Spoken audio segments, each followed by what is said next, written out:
Good afternoon. I'm Rev Dave Thompson. I'm so happy to welcome you back to our Civil Human Bible study. We're continuing in the book of Matthew today, talking about our series on forgiveness. So this is part 2 of our forgiveness series. And today we're talking about what it looks like. Yesterday we talked about the difference between forgiveness as a requirement with a list of how many times we're supposed to do it.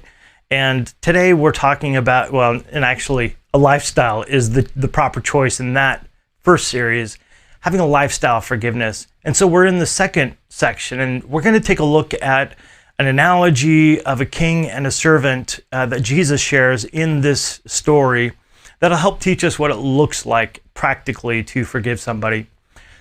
So I'm a civil human minister, and what that means is that I focus my ministry on building human peace and common ground. In that effort, I'm approaching my own spiritual heritage and my own spiritual heritage scriptures to see if I can find those teachings that I feel are common and shareable and universal across the board to all humans, regardless of our faith, regardless of our politics, or regardless of our lifestyle. I do believe that there are common ground truths, and that's what I'm looking for from my own heritage. So let's go ahead and jump in. It's Matthew chapter 18, verses 21 through 35. And we're actually jumping ahead a couple of verses here because we talked about the first 2 verses yesterday. So starting in verse 21. Then Peter came to him and said, Lord, how often... Actually, let's go a couple verses further. Therefore, the kingdom of heaven is like a certain king who wanted to settle accounts with his servants. And when he had begun to settle accounts, one was brought to him who owed him 10,000 talents. But as he was not able to pay, his master commanded that he be sold with his wife and children and all that he had, and that payment be made. The servant therefore fell down before him, saying, Master, have patience on me, and I will pay you all. Then the master of the servant was moved with compassion, released him, and forgave him the debt. But that servant went out and found one of his fellow servants who owed him 100 denarii. And he laid hands on him and took him by the throat, saying, Pay me what you owe. So his fellow servant fell down at his knees and begged him, saying, Have patience with me, and I will pay you all. And he would not, but went and threw him into prison till he should pay the debt. So when the fellow servants saw what had been done, they were very grieved and came and told their master all that had been done. Then his master, after he called him, said to him, You wicked servant, I forgave you all that debt because you begged me. Should you not also have compassion on your fellow servant, just as I had pity on you? And his master was angry and threatened to the torturers until he should pay all that was due him.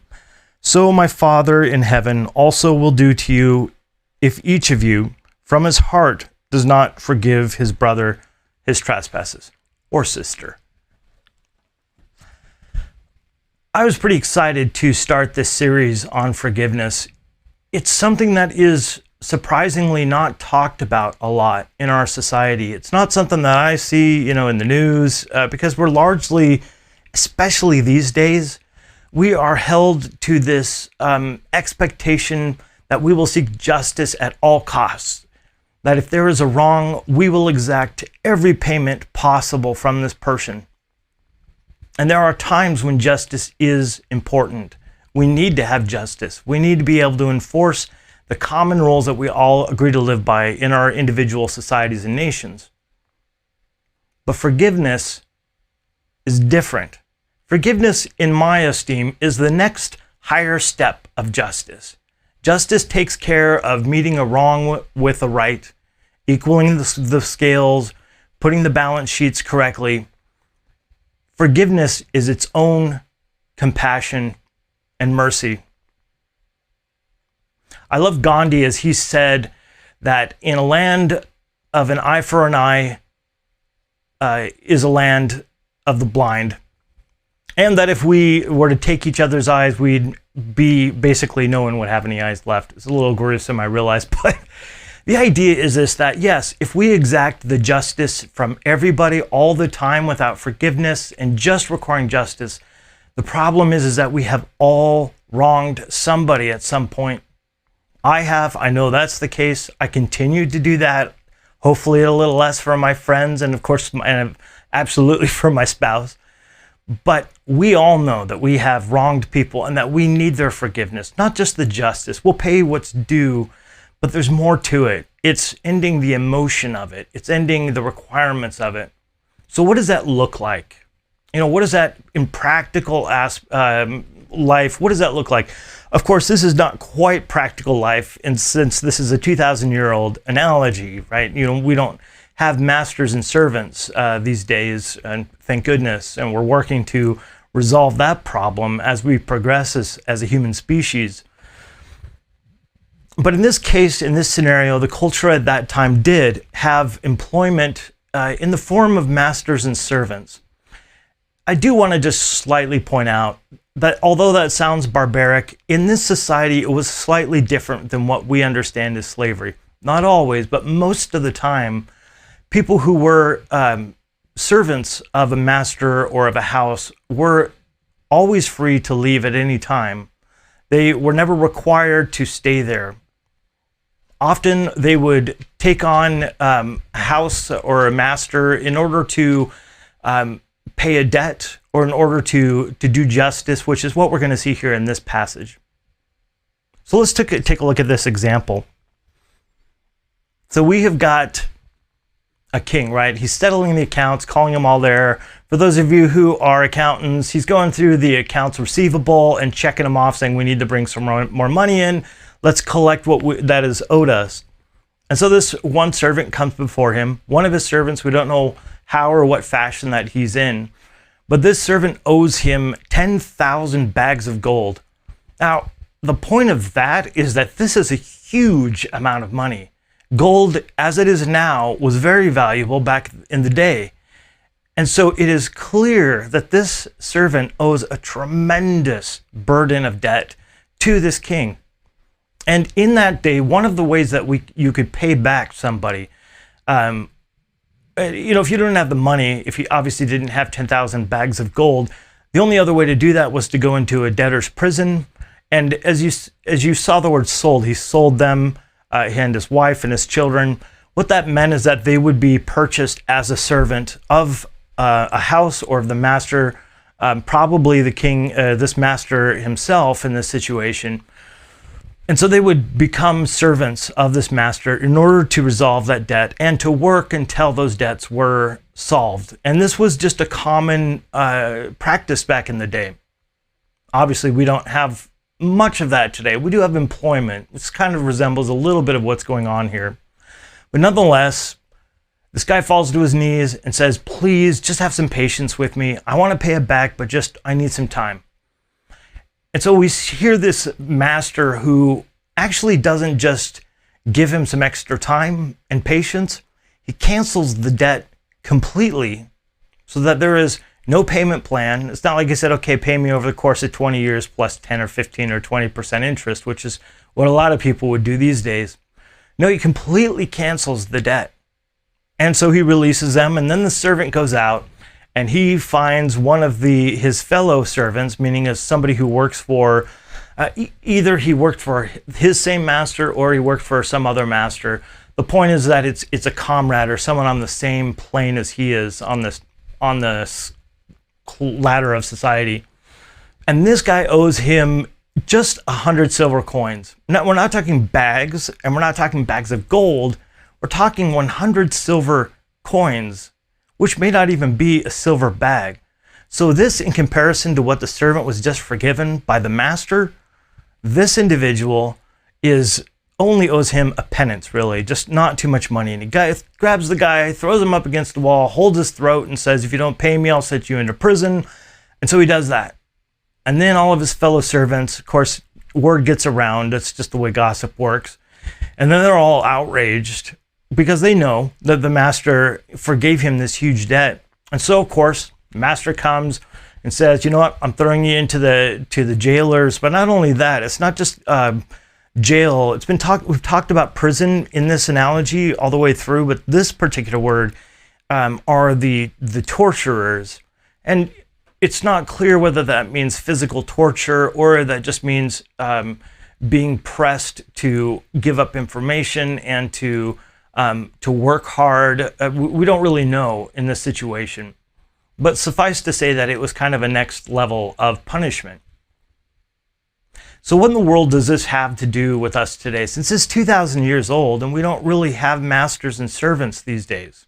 We may have some in the form, as I mentioned before, corporations and employers and employees who owe money to the company if they ended up taking forwarding on their paycheck or something. I want to talk about what it looks like. What does forgiveness look like? In this story, and I think this is one of the most important parts of all of this, is that it wasn't just having patience with somebody. It wasn't just saying, sure, okay, I'm going to still exact the justice from you that I deserve and that should be paid, and so I'm just going to give you a little bit more time to do that. Forgiveness is a complete release. As the word itself in the Greek means release or to give over or to give up, it's this idea of completely releasing somebody from any debt, from anything owed, from any emotional costs that they've encumbered to you. There's a difference there. And a lot of people would probably, like I would, reading this passage, think it's a bit extreme, right? I mean, that's 10,000 bags of gold. That's a lot of money that I may need. We don't really know if this master in this analogy needed the money, but suffice to say, he felt it more important to completely forgive everything that was owed. Does that mean that we're throwing justice out? Does that mean that the king was saying it's okay to just not pay him back? Was he supposed to be a tyrant and just require everything of this gentleman right away and sell the man and his daughters and sons and wife? This is another option that Jesus is presenting to his students and really to us 2,000 years later. Forgiveness is a complete releasing. I want to just encourage, as I've had to kind of approach this aspect of forgiveness in this series, one of the things that I've struggled with is how to get past the obstacle of what is owed me. When somebody's done something wrong to me, shouldn't I get that back? Isn't that the justice? Aren't I a better person by holding justice up and not just dismissing something and letting them go scot-free? That's my right. And that's what justice presents us with, the right to exact justice, to be paid what is owed, to have the accounts settled. But as we talked about yesterday, forgiveness is not just about what we get. Forgiveness is about letting go of the horrible things that have hit us as a result of this bad experience. When we hold on to justice, when we keep control of it, it is a chain and a weight on our stress, on our emotions, because every time we collect that debt from that person, every time we approach them, there's a matter of frustration and stress that our body naturally produces, the cortisol and the norepinephrine that courses through our body and makes our heart race and makes our body experience difficulty. By forgiving somebody, we let go of that, which means that we don't have to have that burden anymore. Sometimes we do have to get what's owed us because, if you don't have any money, you got to pay the bills, right? You got to eat. And in those situations, of course, but beyond justice, even if we are being paid, forgiving means letting go of everything, the emotion attached to it, everything around this. I want to leave with this one point, which is really two kind of points. It's sort of overlooked oftentimes in this passage, but the fellow servants, his fellow people around him, were outraged by his actions to this other person. And as well they should be. They should have been outraged because it was a significant hypocrisy for him to be forgiven all of his debts while exacting the incredible burden of the debts upon the people who owed him very little.